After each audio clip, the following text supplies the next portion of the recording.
പുറപ്പാട് പുസ്തകം അധ്യായം 13 1 മുതലുള്ള വാക്യങ്ങൾ. കർത്താവ് മോശെയോട് കൽപ്പിച്ചു, ഇസ്രായേലിലെ ആദ്യജാതരെയെല്ലാം എനിക്കായി സമർപ്പിക്കുക. മനുഷ്യരുടെയും മൃഗങ്ങളുടെയും കടിഞ്ഞൂലുകൾ എനിക്കുള്ളതാണ്. പുളിപ്പില്ലാത്ത അപ്പത്തിന്റെ തിരുനാൾ. മോശ ജനത്തോട് പറഞ്ഞു, അടിമത്തത്തിന്റെ നാടായ ഈജിപ്തിൽ നിന്ന് പുറത്തുവന്ന ഈ ദിവസം നിങ്ങൾ അനുസ്മരിക്കണം. കർത്താവാണ് തന്റെ ശക്തമായ കരത്താൽ നിങ്ങളെ അവിടെ നിന്ന് മോചിപ്പിച്ചത്. ഈ ദിവസം ആരും പുളിപ്പുള്ള അപ്പം ഭക്ഷിക്കരുത്. അബീബ് മാസത്തിലെ ഈ ദിവസമാണ് നിങ്ങൾ പുറപ്പെട്ടത്. കാനാന്യർ, ഹിത്യർ, അമ്മോന്യർ, ഹിവ്യർ, ജബൂസ്യർ എന്നിവരുടെ നാട്ടിലേക്ക് നിങ്ങൾക്ക് നൽകാമെന്ന് കർത്താവ് നിങ്ങളുടെ പിതാക്കന്മാരോട് വാഗ്ദാനം ചെയ്ത തേനും പാലും ഒഴുകുന്ന ദേശത്തേക്ക് അവിടുന്ന് നിങ്ങളെ പ്രവേശിച്ചു കഴിയുമ്പോൾ ഈ മാസത്തിൽ ഈ കർമ്മം നിങ്ങൾ അനുഷ്ഠിക്കണം. നിങ്ങൾ 7 ദിവസത്തേക്ക് പുളിപ്പില്ലാത്ത അപ്പം ഭക്ഷിക്കണം. 7-ാം ദിവസം കർത്താവിന്റെ തിരുനാളായി ആചരിക്കണം. 7 ദിവസത്തേക്ക് പുളിപ്പില്ലാത്ത അപ്പമേ ഭക്ഷിക്കാവൂ. പുളിപ്പുള്ള അപ്പം നിങ്ങളുടെ പക്കൽ കാണരുത്. പുളിമാവ് നിങ്ങളുടെ നാട്ടിലെങ്ങും ഉണ്ടായിരിക്കരുത്. ആ ദിവസം നിന്റെ മകനോട് പറയണം, ഈജിപ്തിൽ നിന്ന് ഞാൻ പുറത്തു പോന്നപ്പോൾ കർത്താവ് എനിക്ക് വേണ്ടി പ്രവർത്തിച്ചതിന്റെ ഓർമ്മയ്ക്കായിട്ടാണിത്. ഇത് നിന്റെ ഭുജത്തിൽ ഒരടയാളവും നെറ്റിയിൽ ഒരു സ്മാരകവും എന്ന പോലെ ആയിരിക്കണം. അങ്ങനെ കർത്താവിന്റെ നിയമം എപ്പോഴും നിന്റെ അതിരത്തിലുണ്ടായിരിക്കട്ടെ. എന്തെന്നാൽ ശക്തമായ കരത്താലാണ് കർത്താവ് നിങ്ങളെ ഈജിപ്തിൽ നിന്ന് മോചിപ്പിച്ചത്. വർഷം തോറും നിശ്ചിത സമയത്ത് ഇത് ആചരിക്കണം. ആദ്യജാതരുടെ സമർപ്പണം. നിങ്ങളോടും നിങ്ങളുടെ പിതാക്കന്മാരോടും വാഗ്ദാനം ചെയ്തതുപോലെ കർത്താവ് നിങ്ങളെ കാനാൻ ദേശത്ത് പ്രവേശിപ്പിക്കുകയും അവിടം നിങ്ങൾക്ക് നൽകുകയും ചെയ്യുമ്പോൾ നിങ്ങളുടെ എല്ലാ ആദ്യജാതരെയും കർത്താവിന് സമർപ്പിക്കണം. മൃഗങ്ങളുടെ കടിഞ്ഞൂലുകളിലും ആൺകുട്ടികൾ കർത്താവിനുള്ളവരായിരിക്കണം.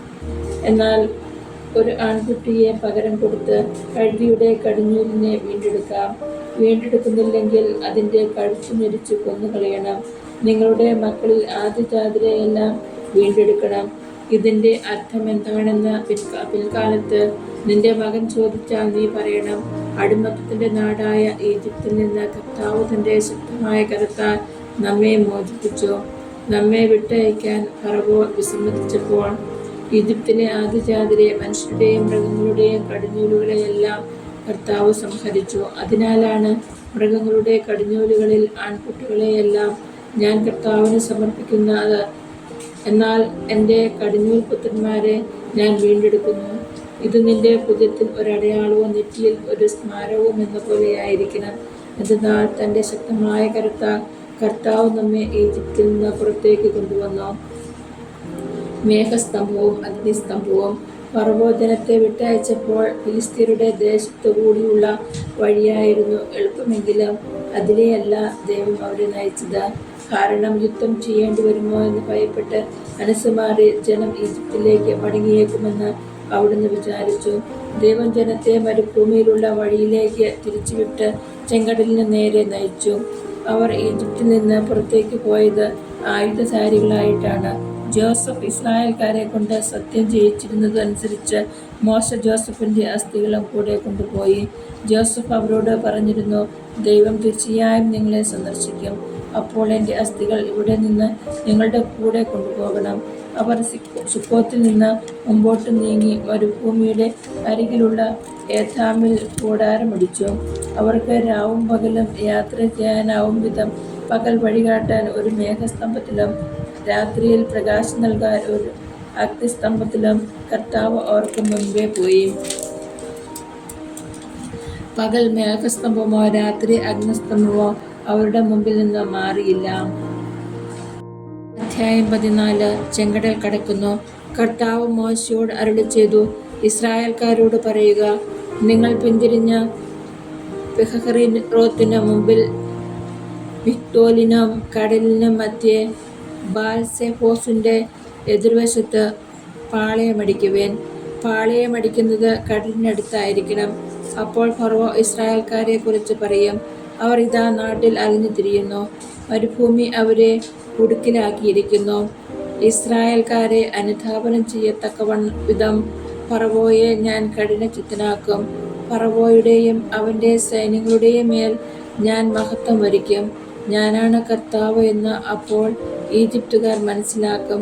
കർത്താവ് പറഞ്ഞതുപോലെ ഇസ്രായേൽക്കാർ പ്രവർത്തിച്ചു. ഇസ്രായേൽക്കാർ പോയ വിവരം ഈജിപ്ത് രാജാവ് അറിഞ്ഞപ്പോൾ അവനും സേവകർക്കും അവരോട് ഉണ്ടായിരുന്ന മനോഭാവം മാറി. അവർ പറഞ്ഞു, നാം എന്താണ് ചെയ്തത്? നമ്മുടെ അടിമകളായ ഇസ്രായേൽക്കാരെ വിട്ടയച്ചിരിക്കുന്നു. ഫറവോ തന്റെ രഥമൊരുക്കി സൈന്യങ്ങളെ സജ്ജമാക്കി. ഏറ്റവും മികച്ച 600 രഥങ്ങളും ഈജിപ്തിലെ മറ്റെല്ലാ രഥങ്ങളും അവയുടെ നായകന്മാരെയും അവൻ കൂടെ കൊണ്ടുപോയി. ഈജിപ്തിലെ രാജാവായ ഫറവോയെ കർത്താവ് കഠിനചിത്തനാക്കി. ധൈര്യപൂർവ്വം മുന്നോട്ട് പോയിക്കൊണ്ടിരുന്ന ഇസ്രായേൽക്കാരെ ഈജിപ്തുകാർ പിന്തുടർന്നു. ഫറവോയുടെ തേരുകളും കുതിരകളും കുതിരപ്പടയാളികളും സൈന്യം മുഴുവനും കടൽ തീരത്ത് പിഹഹിറോത്തിന് അരികെ ബാൽസെഫോസിന്റെ എതിർവശത്ത് പാളയമടിച്ച ഇസ്രായേൽക്കാരുടെ സമീപം എത്തിച്ചേർന്നു. ഫറവോ സമീപിച്ചു കൊണ്ടിരുന്നപ്പോൾ ഇസ്രായേൽ ജനം കണ്ണുകൾ ഉയർത്തി നോക്കി. തങ്ങളെ പിന്തുടരുന്ന ഈജിപ്തുകാരെ അവർ കണ്ടു. ഭയവിഹുലരായ ഇസ്രായേൽക്കാർ കർത്താവിനെ വിളിച്ചു പ്രാർത്ഥിച്ചു.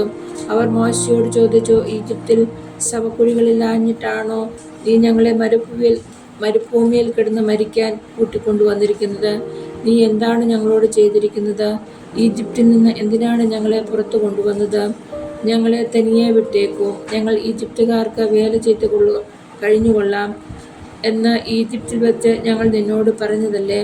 ഈജിപ്തുകാർക്ക് അടിമവേല ചെയ്യാമായിരുന്ന മരുഭൂമിയിൽ കിടന്ന് മരിക്കുന്നതിനേക്കാൾ മെച്ചം. മോശ ജനത്തോട് പറഞ്ഞു, നിങ്ങൾ ഭയപ്പെടാതെ ഉറച്ചു നിൽക്കുവേൻ. നിങ്ങൾക്ക് വേണ്ടി ഇന്ന് കർത്താവ് ചെയ്യാൻ പോകുന്ന രക്ഷാകൃത്യം നിങ്ങൾ കാണും. ഇന്ന് കണ്ട ഈജിപ്തുകാരെ ഇനിമേൽ നിങ്ങൾ കാണുകയില്ല. കർത്താവ് നിങ്ങൾക്ക് വേണ്ടി യുദ്ധം ചെയ്തുകൊള്ളും. നിങ്ങൾ ശാന്തരായിരുന്നാൽ മതി. കർത്താവ് മോശയോട് പറഞ്ഞു, നീ എന്തിന് എന്നെ വിളിച്ചു കരയുന്നു? മുമ്പോട്ട് പോകാൻ ഇസ്രായേൽക്കാരോട് പറയുക. നിന്റെ വടി കയ്യിലെടുത്ത് കടലിന് മീതെ നീട്ടി അതിനെ വിഭജിക്കുക. ഇസ്രായേൽക്കാർ കടലിന് നടുവേ വരണ്ട നിലത്തിലൂടെ കടന്നു പോകട്ടെ. ഞാൻ ഈജിപ്തുകാരെ കഠിനചിത്തരാക്കും. അവർ നിങ്ങളെ പിന്തുടരും. ഞാൻ ഫറവോയുടെയും അവന്റെ സൈന്യങ്ങളുടെയും തേരുകളുടെയും കുതിരപ്പടയാളികളുടെയും മേൽ മഹത്വം നേടും. ഫറവോയുടെയും അവന്റെ രഥങ്ങളുടെയും അശ്വസേനയുടെയും മേൽ ഞാൻ മഹത്വം വരിക്കുമ്പോൾ ഞാനാണ് കർത്താവെന്ന് ഈജിപ്തുകാർ മനസ്സിലാക്കും. ഇസ്രായേൽ ജനത്തിന്റെ മുൻപേ പോയിക്കൊണ്ടിരുന്ന ദൈവദൂതൻ അവിടെ നിന്ന് മാറി അവരുടെ പിൻപേ പോകാൻ തുടങ്ങി. മേഘസ്തംഭവും മുൻപിൽ നിന്ന് മാറി പിൻപിൽ വന്നു നിന്നു. അത് ഈജിപ്തുകാരുടെയും ഇസ്രായേൽക്കാരുടെയും പാളയങ്ങൾക്കിടയിൽ വന്നു നിന്നു. മേഘം ഇരുട്ടു നിറഞ്ഞതായിരുന്നു. അതിനാൽ ഒരു കൂട്ടർക്ക് മറ്റവരെ സമീപിക്കാനാവാതെ രാത്രി കഴിഞ്ഞു. മോശ കടലിന് മീതെ കൈനീട്ടി. കർത്താവ് രാത്രി മുഴുവൻ ശക്തമായ ഒരു കിഴക്കൻ കാറ്റയച്ച് കടലിനെ പുറകോട്ട് മാറ്റി. കടൽ വരണ്ട ഭൂമിയാക്കി. വെള്ളം വിഭജിക്കപ്പെട്ടു. ഇസ്രായേൽക്കാർ കടലിന് നടുവേ ഉണങ്ങിയ മണ്ണിലൂടെ നടന്നു. അവരുടെ വലത്തും ഇടത്തും വെള്ളം മതിൽ പോലെ നിന്നു. ഈജിപ്തുകാർ ഫറവോയുടെ കുതിരകളും കുതിരപ്പടയാളികളും തേരുകളുമെല്ലാം അവരെ പിന്തുടർന്ന് കടലിന്റെ നടുവിലേക്ക് നീങ്ങി. രാത്രിയുടെ അന്ത്യയാമത്തിൽ കർത്താവ് അഗ്നിയിലൂടെയും മേഘത്തിന്റെയും സ്തംഭത്തിൽ നിന്ന് ഇസ്രായേൽക്കാരുടെ സൈന്യത്തെ നോക്കി അവരെ പരിഭ്രാന്തരാക്കി. അവിടുന്ന് രഥചക്രങ്ങൾ തടസ്സപ്പെടുത്തി. തന്മൂലം ഗതി ദുഷ്കരമായി. അപ്പോൾ ഈജിപ്തുകാർ പറഞ്ഞു, ഇസ്രായേൽക്കാരിൽ നിന്ന് നമുക്ക് ഓടി രക്ഷപ്പെടാം. കർത്താവ് അവർക്ക് വേണ്ടി ഈജിപ്തിനെതിരെ യുദ്ധം ചെയ്യുന്നു. അപ്പോൾ കർത്താവ് മോശയോട് പറഞ്ഞു, നിന്റെ കരം കടലിന് മീതെ നീട്ടുക. വെള്ളം മടങ്ങി വന്ന് ഈജിപ്തുകാരെയും അവരുടെ തേരുകളെയും കുതിരപ്പടയാളികളെയും മൂടട്ടെ. മോശ കടലിന് മീതെ കൈ നീട്ടി. പ്രഭാതമായപ്പോഴേക്ക് കടൽ പൂർവ്വസ്ഥിതിയിലായി. ഈജിപ്തുകാർ പിന്തിരിഞ്ഞോടിയത് അതിനു മധ്യത്തിലേക്കാണ്. അങ്ങനെ കർത്താവ് ഈജിപ്തുകാരെ നടുക്കടലിൽ ആഴ്ത്തി. ഇസ്രായേൽക്കാരെ പിന്തുടർന്ന് കടലിലിറങ്ങിയ തേരുകളെയും കുതിരപ്പടയാളികളെയും ഫറവോയുടെ സൈന്യം മുഴുവനെയും കടൽ വെള്ളം മൂടിക്കളഞ്ഞു. അവരിൽ ആരും അവശേഷിച്ചില്ല. അതിനാൽ ഇസ്രായേൽക്കാർ കടലിന് നടുവേ വരണ്ട ഭൂമിയിലൂടെ നടന്നുപോയി. അവരുടെ വലത്തും ഇടത്തും വെള്ളം മതിൽ പോലെ നിലകൊണ്ടു. അങ്ങനെ ആ ദിവസം കർത്താവ് ഇസ്രായേൽക്കാരെ ഈജിപ്തുകാരിൽ നിന്ന് രക്ഷിച്ചു. ഈജിപ്തുകാർ കടൽ തീരത്ത് മരിച്ചു കിടക്കുന്നത് ഇസ്രായേൽക്കാർ കണ്ടു. കർത്താവ് ഈജിപ്തുകാർക്കെതിരെ ഉയർത്തിയ ശക്തമായ കരം ഇസ്രായേൽക്കാർ കണ്ടു. ജനം കർത്താവിനെ ഭയപ്പെട്ടു. കർത്താവിനെയും അവിടുത്തെ ദാസനായ മോശയെയും വിശ്വസിക്കുകയും ചെയ്തു. അധ്യായം 15. മോശയുടെ കീർത്തനം. മോശയും ഇസ്രായേൽക്കാരും കർത്താവിനെ സ്തുതിച്ചുകൊണ്ട് ഈ ഗാനം ആലപിച്ചു. കർത്താവിനെ ഞാൻ പാടി സ്തുതിക്കും, എന്തെന്നാൽ അവിടുന്ന് മഹത്വപൂർണമായ വിജയം നേടിയിരിക്കുന്നു. കുതിരയെയും കുതിരക്കാരനെയും അവിടുന്ന് കടലിലെറിഞ്ഞു.